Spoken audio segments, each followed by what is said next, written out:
के NCERT class 12, उसके ऊपर लिख दो एनसीईआरटी क्लास 12, मतलब ये आना ही आना है, ठीक है। और कोई इसी पे सारे क्वेश्चन करना। अभी 4 नियम के बाद हम लोग एरोमेटिक कंपाउंड पढ़ने चल रहे हैं।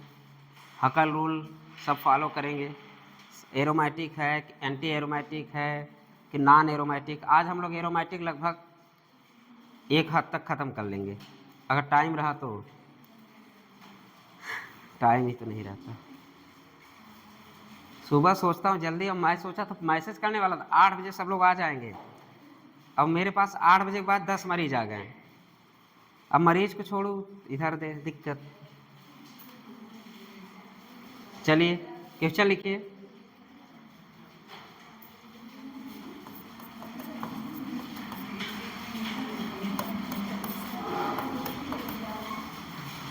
CH3, हाँ लिखिए CH3 C एल्डिहाइड का करना। CH3C लिखो, इसको लिखो CH3 CH2 का, सॉरी CH2 पे माइनस होगा एक, CH2 पे माइनस एल्डिहाइड वाला केस है, टूट चुका है ना। CH2 COOH, फिर CH2 double bond C, CH2 double bond C, C पे एक O लिखे, OH, OH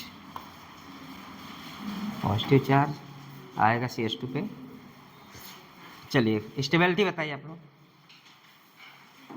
अरे वो जो बिंदी बिंदी यार, वो सब मच्छर घूम रहे हैं। कौन ज़्यादा स्टेबल है? ये आपका A है, ये आपका B है। अब क्या करेंगे आप लोग? अब देखिए, इसका ऑक्टेट कंप्लीट है, मान ले सब लिखने से अच्छा है कंप्लीट ऑक्टेट। इसका ऑक्टेट आप किससे डिसाइड करेंगे? आप किससे डिसाइड करेंगे? आपका ऑक्टेट कंप्लीट हो गया, पहला रूल आपका फेल हो गया, मतलब पहला एग्जाम ये दोनों पास कर गए हैं। पहला एग्जाम दोनों पास कर चुके हैं। सेकंड वाले पे सोचते हैं हम लोग। सेकंड वाला क्या एग्जाम है? चार्ज। चार्ज भी सेम है सेकंड वाला भी, मतलब ये 2 एग्जाम दे चुका। पहला एग्जाम इसमें पास हो गए दोनों, दूसरा क्या है?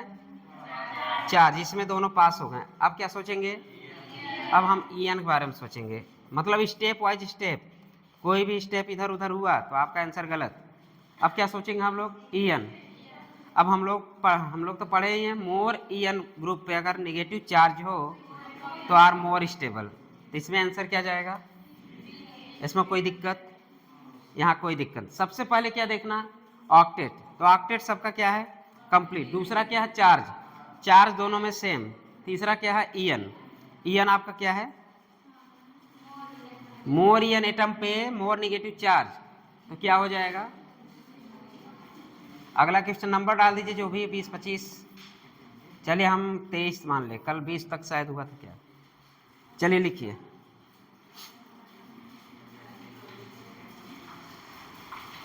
लिखिए डबल बॉन्ड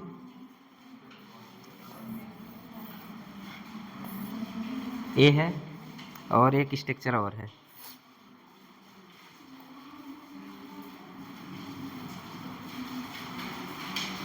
डबल बॉन्ड है, फिर डबल बॉन्ड है, ठीक।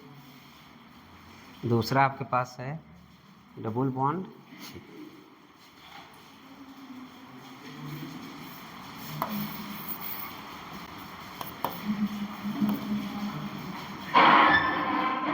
नेगेटिव चार्ज है, फिर डबल बॉन्ड है। नेगेटिव चार्ज 1 2 3, यहाँ पे नेगेटिव चार्ज, यहाँ पे डबल बॉन्ड।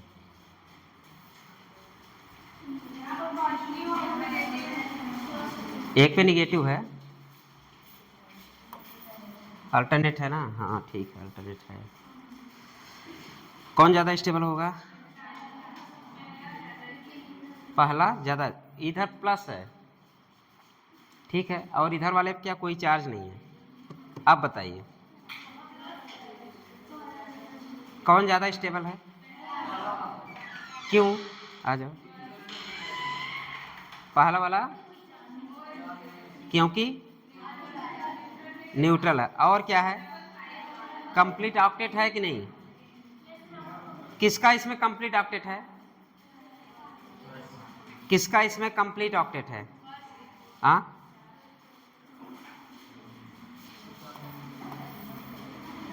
किसका इसमें कंप्लीट ऑक्टेट है? पहला वाला चार्ज का है, दूसरे पे काहे गई हो? पहले क्या देखना है? यहाँ पे क्या है?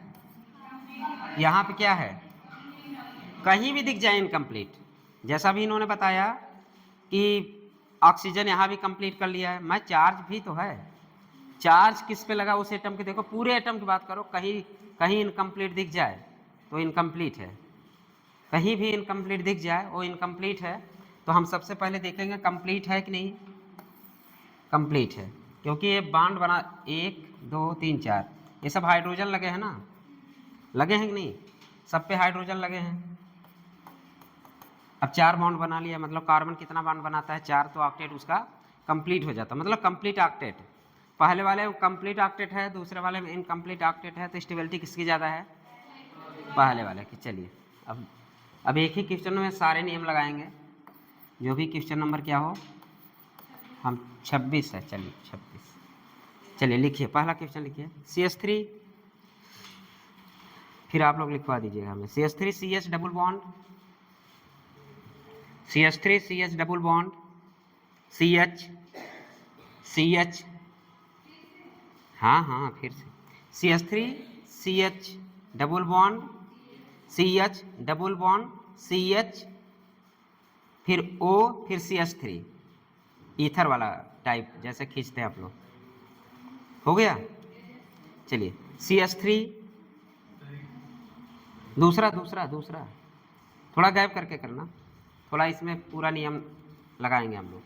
CH3 CH पे माइनस चार्ज, फिर CH double bond CH, single bond CH, double bond oxygen, फिर CH3, खींच दो लाइन CH3, ईथर जैसे लिखते हो। फिर CH3, थोड़ा गैप करके, हाँ तीसरा CH3 CH double bond CH, CH पे माइनस, फिर आगे वाले पे देखिए CH3 CH double bond CH, फिर CH पे माइनस, फिर CH, फिर CH पे माइनस बस CH, डबल बॉन्ड O, फिर CH3, ABC करके लिख दीजिए। चलिए क्या हो रहा है? कहाँ है? अच्छा हाँ, पहला वाला तो मोर स्टेबल है। हमारा नियम क्या कहता है? चार्ज अनचार्ज है तो अनचार्ज वाला तो पहले बाहर कर दो, अनचार्ज वाला। हाँ, पहले वाला लिखे नहीं हो, मतलब अनचार्ज था तो पहले छोड़ दिए। चलो वो स्टेबल है, ठीक है, अच्छी बात है। मतलब अगर चार्ज अनचार्ज की बात आए तो कौन सी स्टेबल है? अनचार्ज। मतलब ऐसे दिमाग में होना चाहिए, आए या ना आए, बिना क्वेश्चन देखे। चलिए ए बोलिए, क्या है? बोलते जाइए। एक लोग श्रवण तुम बोलो, लिखे ही नहीं हो।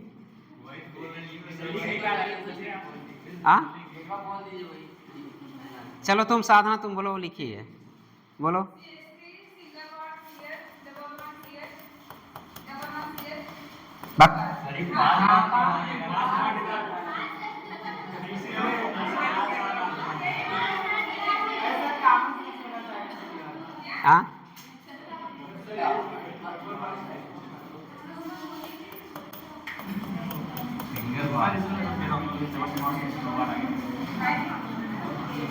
ओ के बाद CH3,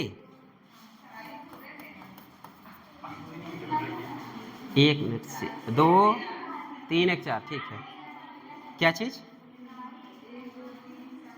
CHO, सही है। अब सही है? कितने लोगों ने ऐसा लिखा है?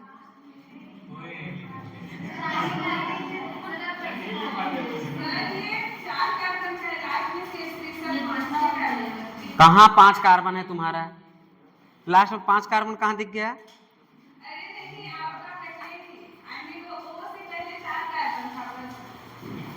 अब सही है कि नहीं? पहला वाला कितने लोगों ने ऐसे लिखा था? चलो दूसरा लिखो CH3CH सी पे माइनस। कितने लोगों ने ऐसे लिखा है? ऐसे लिखे।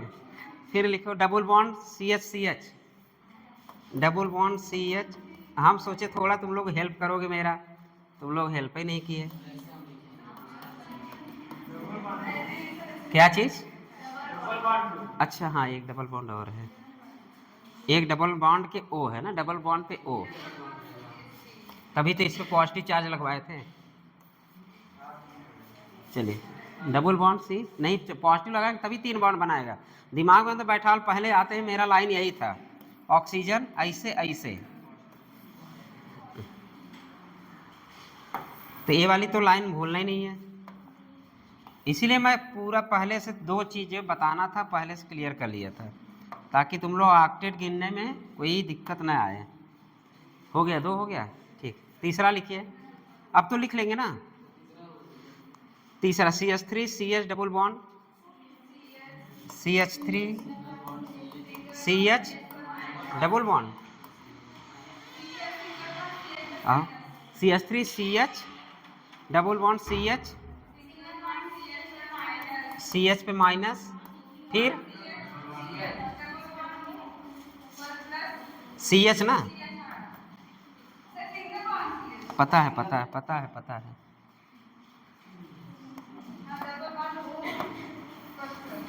डबल बॉन्ड O प्लस,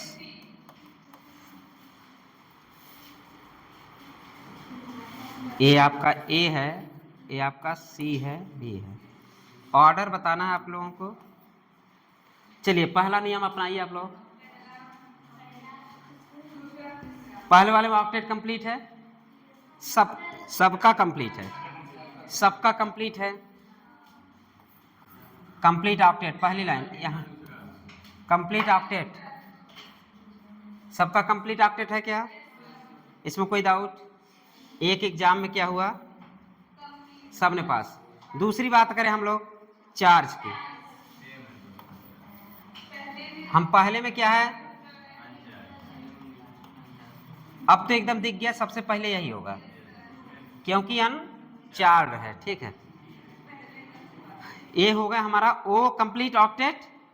फिर EN देख लेते हैं, EN भी सब में सेम है, ऑक्सीजन और कार्बन, EN भी लगभग सेम है, सब में ऑक्सीजन कार्बन, सब में ऑक्सीजन कार्बन, EN सेम है, ठीक है, EN सेम है। अब EN में भी क्या हुए, तीनों सेम है। अब किसकी बात करें? देखिए 2 तो मतलब 1 तो क्लियर हो गया, इन दोनों से ज्यादा पहला वाला है, इसमें नो डाउट, इन दोनों से पहला वाला ज्यादा है, नो डाउट। अब हम बात करते हैं किसकी, डिस्टेंस की। किसकी डिस्टेंस? कंप्लीट ऑक्टेट के बारे में अभी भी चल रहा, कौन चलाया वो खत्म करो, पास हो गए हम लोग।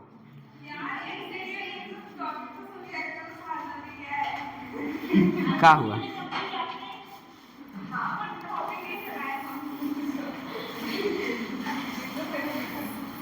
कितने लोगों ने पास पास मूवी देखी है? पास पास, पास पास दूर दूर मूवी देखी है आप लोगों ने?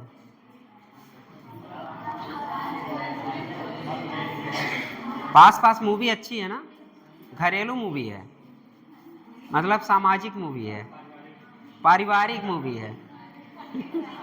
चलिए चलिए, परिवार की स्टेबिलिटी बढ़ाते हैं हम लोग। अब परिवार की स्टेबिलिटी कैसे बढ़ती है? नेगेटिव वाला पॉजिटिव के साथ रहे, पॉजिटिव वाला पॉजिटिव के साथ। नेगेटिव वाला अगर पास पास रहे, नेगेटिव पॉजिटिव अगर पास पास रहेंगे तो स्टेबिलिटी किस में पास पास दिख रहे हैं? तो एग्जाम्पल के बाद पास पास पास पास, और ये दूर। अब बताओ किसकी स्टेबिलिटी ज्यादा? पहले सबसे ज्यादा किसकी? इसमें कोई डाउट नहीं, कौन सा? ऑक्टेट वाला की चार्ज वाला, चार्ज वाला। दूसरे यहाँ क्या लिखूं? सी। फिर कोई दिक्कत? चलिए, मतलब इसमें तीनों चारों नियम हमारे लग गए हैं। कौन से? पास पास दूर दूर वाले भी, और ईएन भी देख लिया हम लोग, डिस्टेंस ईएन वाले भी हम लोग ने एल्डिहाइड वाले में देख लिया। ईएन डिफरेंस था, इसलिए उसमें क्या चार्ज सेम थे, ऑक्टेट कंप्लीट था, और ईएन से हमारा रिजल्ट आ गया था। और इसमें क्या है, ईएन सेम है, कंप्लीट ऑक्टेट सेम है, चार्ज एक तो अनचार्ज है, एक चार्ज है। चार्ज वाले तो वैसे भी पीछे हो गए, तो सबसे टॉप पे तो ए आएगा। ये तो जो मतलब पहले लिखे ही नहीं तो उनको पता था ए ही सही है जो क्वेश्चन लिखे ही नहीं तो उनको पता था ए ही सही है। चलिए,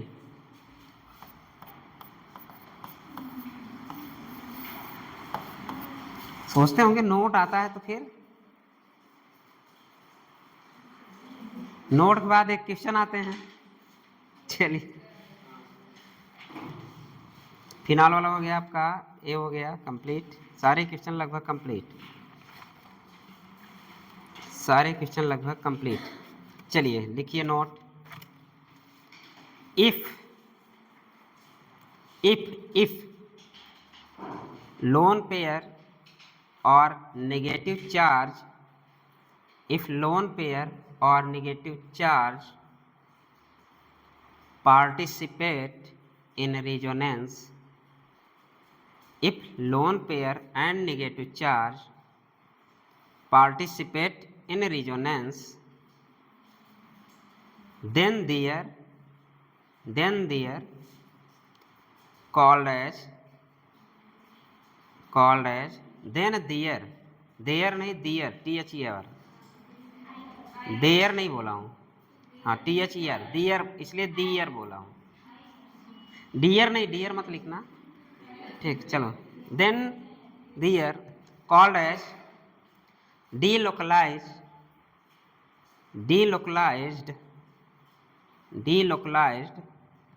पाई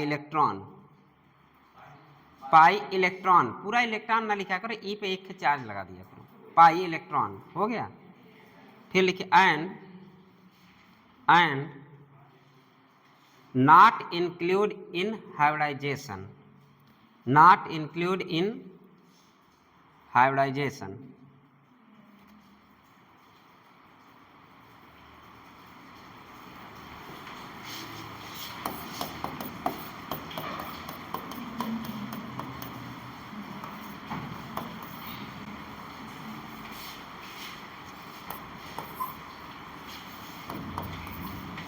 CH2 डबल बॉन्ड CH2 पे माइनस, दूसरा लिखिए CH2 double bond,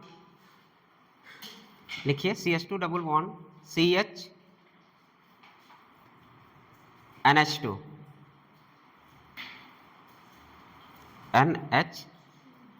CH2 double bond CH2 double bond CH NH2। ठीक, हमारा जो नोट्स है उसी पे काम कर रहे हैं हम लोग। फिर लिखिए CH3 CH2, इसी के नीचे CH3 CH2 CH2 पे माइनस,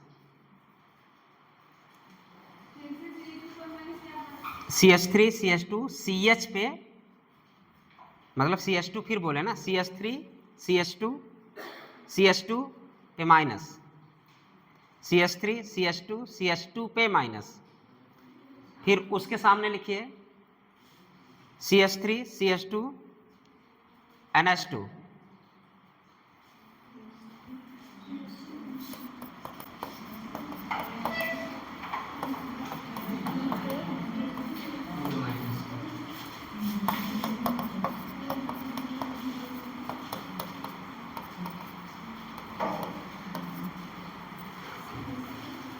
नोट्स पढ़िए अब आप लोग।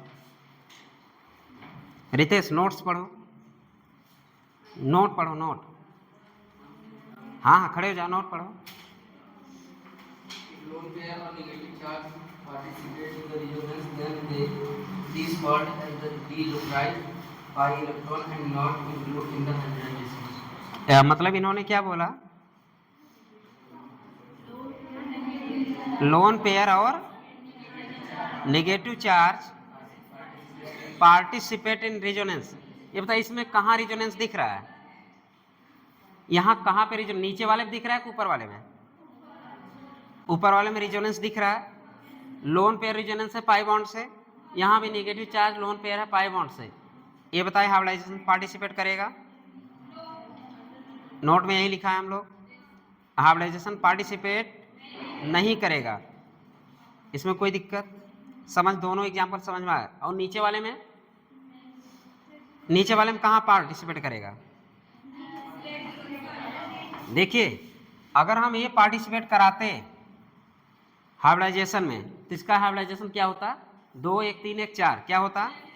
sp3, नियमतः sp3। अगर sp3 हो जाता क्या आप रेजोनेंस कराते? क्या लॉस हो गई इसकी? प्लेनारिटी, उसकी प्लेनारिटी लॉस हो गई। इसका मतलब ये है कि अगर हम इसको हाइब्रिडाइजेशन में पार्टिसिपेट करा दे, जैसा नोट से लिखा है हम लोग, अगर इसको हाइब्रिडाइजेशन पार्टिसिपेट करा दे तो इसकी sp3 हो जाएगी। अगर sp3 इसका हो गया तो इसका क्या हो जाएगा? प्लेनारिटी खत्म। तो इसका कहाँ से बनेगा? और ये वाला नेगेटिव चार्ज कहाँ बिजी है? रज्जों में बिजी है।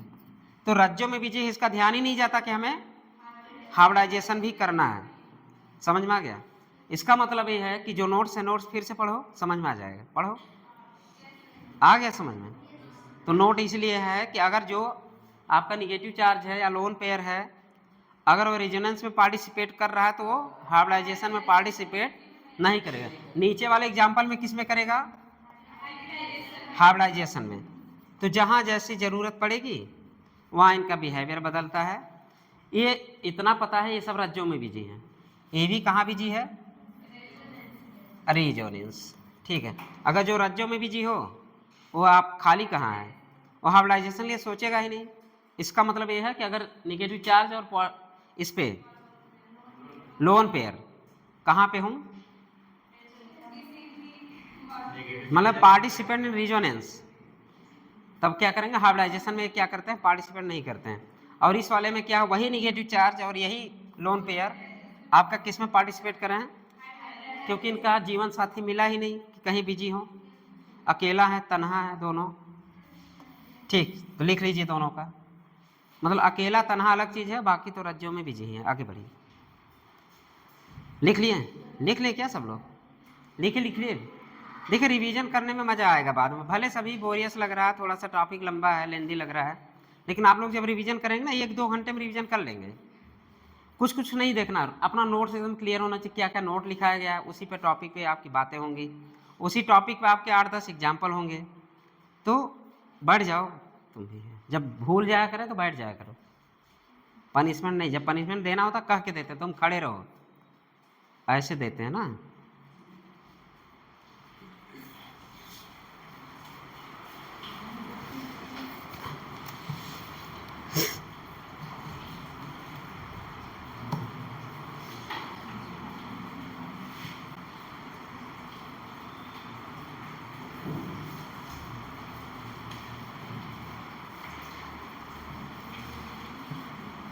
अगर हिंदी में लिखना हो, यदि, इसी को हिंदी में लिखना होता है, यदि positive negative free radical lone pair, आप लिख करके, यदि positive negative free radical lone pair, ये सब नोट्स में ही है,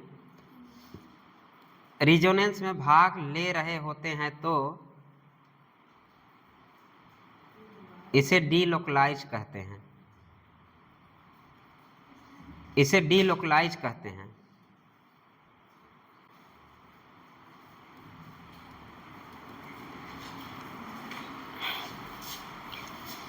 जैसे हम लोग कल बात किए थे, सॉरी,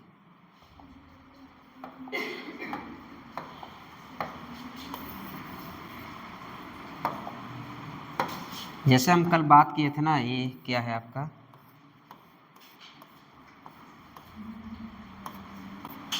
क्या रेजोनेंस करेगा?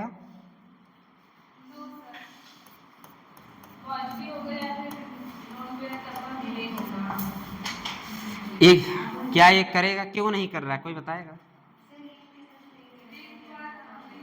क्योंकि यहाँ पे रेजोनेंस नहीं हो पा रहा। क्यों नहीं हो पा रहा, कोई जवाब देगा? क्योंकि हम लोगों ने कल नोट्स लिखा था, अगर किसी डबल बॉन्ड पे या पाई बॉन्ड पे आपका क्या मौजूद हो, रिंग पे हो, और क्या फ्री रेडिकल या आपके पॉजिटिव चार्ज ये सब हो या निगेटिव चार्ज हो, तो इसमें क्या पार्टिसिपेट करेगा? और काहे नहीं करता पता है? लोकलाइज होता है, डीलोकलाइज? लोकलाइज हो जाता। क्यों लोकलाइज हो जाता पता है? ये नहीं पता है। क्यों लोकलाइज हो जाता पता है? तुम बताओ विशाल, क्यों लोकलाइज हो जाता है? क्यों लोकलाइज हो जाता है? हाइब्रिडाइजेशन में भाग जाता है। उस दिन ऐसा कुछ बना था, रिंग ऐसा कुछ बना था। सही जवाब, सही जवाब, सही जवाब।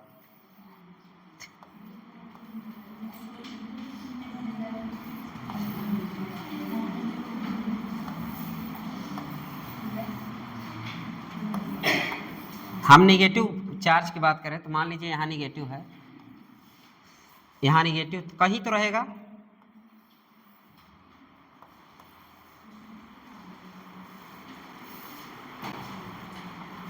अगर इसका हम थोड़ा सा देखें तो ऐसे दिख जाएगा, ऐसे दिखेगा, ऐसे दिखा ना।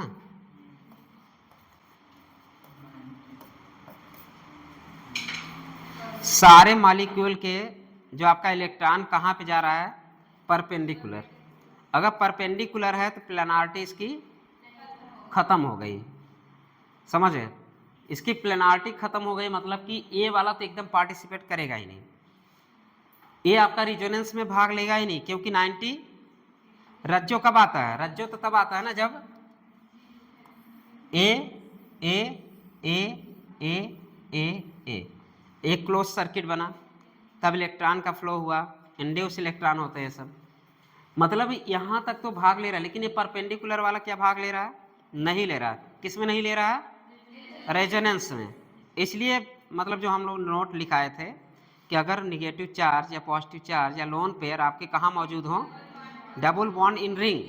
अगर रिंग पे डबल बॉन्ड पे हो वो तो भाई ये तो नोट हो गया, लेकिन जो हमारा कंसेप्ट है, कंसेप्ट क्या है? ये जो निगेटिव चार्ज होता है इन सभी मॉलिक्यूल के किस पे होता है? परपेंडिकुलर। इस मॉलिक्यूल के या इस पे आपके क्या होता है? परपेंडिकुलर होने की वजह से रिजोनेंस में पार्टिसिपेट नहीं करता, जिसकी वजह से वो इलेक्ट्रॉन वहीं रह जाता है, रज्जो वज्जो में नहीं, हाइब्रिडाइजेशन में भाग ले सकता है। ठीक है, क्यों नहीं लिया ये तो पता हो गया। अगर आपके असर्शन रीजन टाइप क्वेश्चन बने, ये निगेटिव चार्ज क्यों नहीं पार्टिसिपेट करता, तो आपके असर्शन में हो सकता पड़ा रहे क्योंकि ये सभी जो एक प्लेन में थे उसके ये क्या था? ये परपेंडिकुलर होने की वजह से ये क्या हो जाएगा? आपका रिजोनेंस में पार्टिसिपेट नहीं करेगा। तो अगर बनाना चाहते हो तो बना लो इसको कल वाले नोट्स के में। इसका तीर इधर मिला है, इसका तीर फिर इधर मिला दो, नीचे वाला नीचे के साथ। ये हमारा क्या बन गया? Close circuit. अगर क्लोज सर्किट है तो रिजोनेंस होगा। अब हम लोग आगे इसी पे चलते हैं, किस पे? कौन सा हकल रूल फॉलो करेगा, नहीं करेगा, एरोमेटिक है कि नहीं है। अगर ऐसा सिचुएशन हो रहा है तो एरोमेटिक है। जैसे अगर हम बोले आपको एक एग्जांपल दे के थोड़ा सा समझा दें,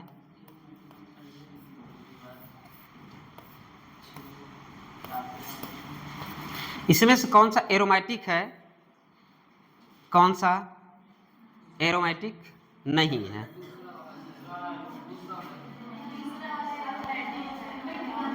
ये क्या है? एरोमेटिक है कि नहीं? एरोमेटिक नहीं है। दूसरा वाला एरोमेटिक है। चलिए कुछ देर में हम लोग इसको पढ़ लेंगे ना, एरोमेटिक है कि नहीं है, और कौन सा स्टेबल है, कौन सा अनस्टेबल है। हाँ सही बात है।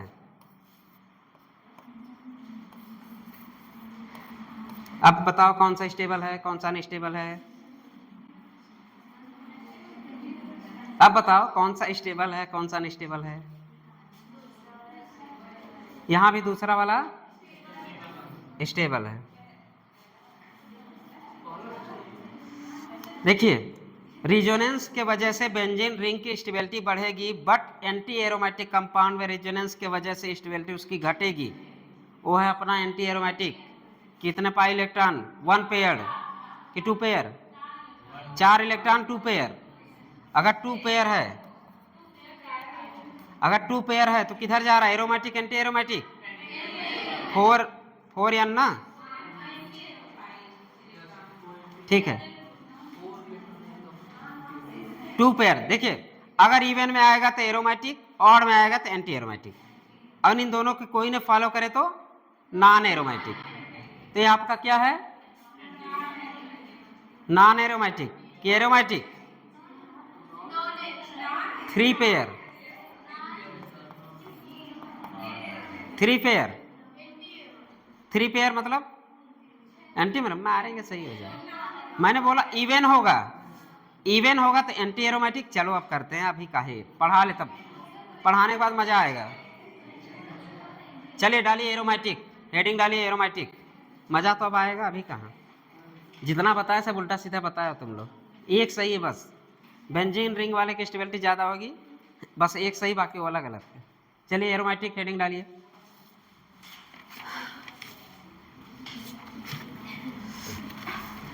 एरोमेटिक हो गया। चलिए एक तरफ लिखिए एरोमेटिक कंपाउंड, दूसरे तरफ लिखिए anti aromatic compound. Aromatic compound graph बनाइए, ग्राफ। एरोमेटिक कंपाउंड एक में, एक तरफ एंटी एरोमेटिक कंपाउंड लिखिए। पहला स्टेप दोनों तरफ लिखना है। इट साइक्लिक होता है तो लिख दीजिए साइक्लिक, बस इतने लिखिए ताकि आपको जल्दी रिवीजन हो। साइक्लिक, इट इज साइक्लिक नहीं, साइक्लिक ब्रैकेट में सी, बाद में हम लोग सी ही यूज करेंगे हर जगह। दूसरी तरफ भी लिखिए साइक्लिक, मतलब एरोमेटिक भी साइक्लिक होना चाहिए, एंटी एरोमेटिक भी साइक्लिक होना चाहिए। दूसरा लिखिए प्लेनर, दूसरा लिखिए प्लेनर,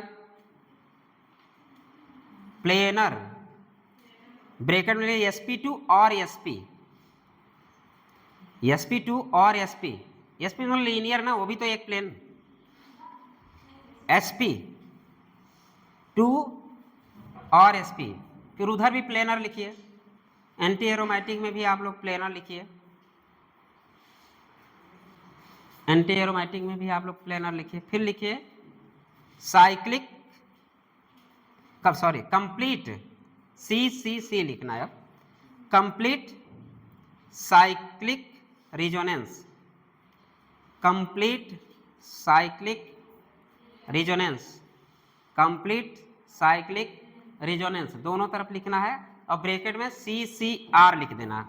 आगे हम लोग बस शॉर्टकट में लिखेंगे सब, CCR, कंप्लीट साइक्लिक रिजोनेंस। अब बात आई प्लेनारिटी की। यहाँ पे कंप्लीट साइक्लिक रिजोनेंस की बात क्यों हुई, मैं बताना चाहता हूँ बस इतना। अगर कंप्लीट साइक्लिक है तब तो हम प्लेनारिटी की बात करें, अगर हम कंप्लीट साइक्लिक की बात करें, कंपाउंड की नहीं। अगर कंपाउंड की प्लेनारिटी में नॉन प्लेनर भी हो तब भी आपका साइक्लिक होता है, जहाँ साइक्लिक होगा वहीं आपका रिजोनेंस होगा। और साइक्लिक के बाहर जो हो रहा है वो हम काउंट नहीं करेंगे, चाहे वहाँ पे प्लेनारिटी हो या ना हो, लेकिन साइक्लिक के अंदर एक प्लेन होना चाहिए। कंपाउंड की बात मैं नहीं कर रहा हूँ, कंपाउंड के अंदर प्लेनारिटी नहीं होनी चाहिए, बट साइकिल के अंदर प्लेनारिटी होनी चाहिए। अगर साइकिल के बाहर कुछ भी हो हमें नहीं पता, और प्लेनर में हो चाहे sp3 हो चाहे sp, मुझे नहीं पता, लेकिन जो साइक्लिक कंप्लीट साइक्लिक रिजोनेंस मैंने लिखा है, इसका मतलब यही। हाँ, रिंग के अंदर आपका प्लेन होना चाहिए, रिंग के बाहर चाहे प्लेन हो या ना हो। कंपाउंड अगर कोई बात करे कि कंपाउंड प्लेन होना चाहिए, ये स्टेटमेंट गलत है। हम बोले कंप्लीट साइक्लिक रिजोनेंस होने के लिए प्लेनारिटी उसी रिंग की होनी चाहिए। रिंग के बाहर क्या हो रहा है, CH3 CH2 CH2 CH2 लगाते जाओ, हो सकता है उधर sp3 आ रहा, उससे हमें मतलब नहीं है। आगे बढ़े, क्योंकि वो रेजोनेंस में भाग नहीं लेगा। जैसे अभी आप लोग निगेटिव चार्ज देख लिए, क्योंकि वो परपेंडिकुलर हो गया, मतलब ये तो रिजोनेंस है, रिंग के अंदर रिजोनेंस है। चलिए आगे बढ़िए। दूसरा लिखिए, it follow Huckel rule, aromatic में, it follow Huckel's rules of 4n+2 pi electron, 4n+2 pi electron. उधर लिखिए, it follow 4n pi electron, उधर वाले में 4n pi electron, 4n pi electron. Delocalize system, दोनों का आगे जोड़ दो, दोनों का आगे यही रहेगा, डीलोकलाइज सिस्टम। डीलोकलाइज सिस्टम अलग नहीं लिखना है, इसी के आगे लिखना दोनों में। जैसे 4n+2 pi electron delocalize system, पूरा ऐसा स्टेटमेंट नहीं रहेगा। इधर भी इट फॉलो तो 4n pi electron delocalize system. फिर हो गया यहाँ, फिर वेयर n 0 1 2 3, किधर, एरोमेटिक साइड में। उधर लिखिए वेयर n 1 2 3, 0 नहीं लेंगे क्योंकि 0 से इसका रिंग ही नहीं बन पाएगा, और रख के देख लो एक भी रिंग नहीं बनेगा। हाँ 0 इधर लिखना, उधर वाले में 0 नहीं, वहाँ उधर वाले 1 2 3, अरे रख के देख लो, अगर 0 कर दोगे तो कहाँ होगा, 4n पाई इक्वल टू 0, क्या 0 से साइकिल बना लोगे, 0 से साइकिल नहीं बनेगा।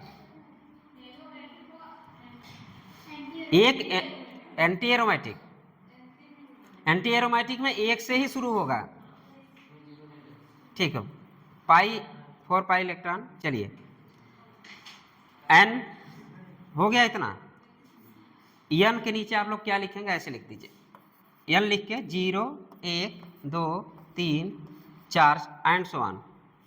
इधर भी n के बाद क्या लिखें, 1 2 3 4 एंड सो ऑन, ठीक है। ये हम नंबर, अगर हम इससे काउंट करें, क्या फार्मूला क्या, 4n+2 इक्वल टू, अरे 4n+2 पाई इलेक्ट्रॉन ना, पाई इलेक्ट्रॉन। अगर हम 0 ले ले तो 2 पाई इलेक्ट्रॉन, अगर 1 ले ले तो 6 पाई, 2 ले ले तो 10 पाई इलेक्ट्रॉन, फिर 14 एंड सो ऑन। अब यहां से निकल के आया, पेयर की बात करें तो 1 पेयर, यहां पे 3 पेयर, यहां पे 5 पेयर, यहां पे 7 पेयर। कुछ दिमाग में चलने लगा होगा, कुछ दिमाग में चलने लगा। अब आगे हम लोग सिस्टम में 4n+2 वगैरह फार्मूला वगैरह हम लोग क्या करेंगे, यूज नहीं करना। जैसे हमें ऑड इवन दिखेगा, जैसे हमें ऑड इवन दिखेगा, अगर ऑड दिख गया तो कौन सा कंपाउंड, एरोमेटिक। अब इधर भी चेक कर लो, इधर चेक करोगे क्या होगा, फार्मूला क्या, 4 पाई इलेक्ट्रॉन। एक अगर रखे 4n पाई ना, 4n पाई अगर है तो कितना होगा, 4 पाई, यहां पे रखोगे तो 8 पाई इलेक्ट्रॉन, यहां पे गुणा भी नहीं आ रहा है, यहां पे क्या लिखे, 12। अगर हम पेयर की बात करें तो 2 पेयर, यहां पे कुछ दिमाग में चलने लगा, नीचे ऐसे लिख दो, इवन हो ए ऑड हो। इसको जैसे ही देखने के बाद, जैसे देख हमें ऑड दिख गया, पेयर पेयर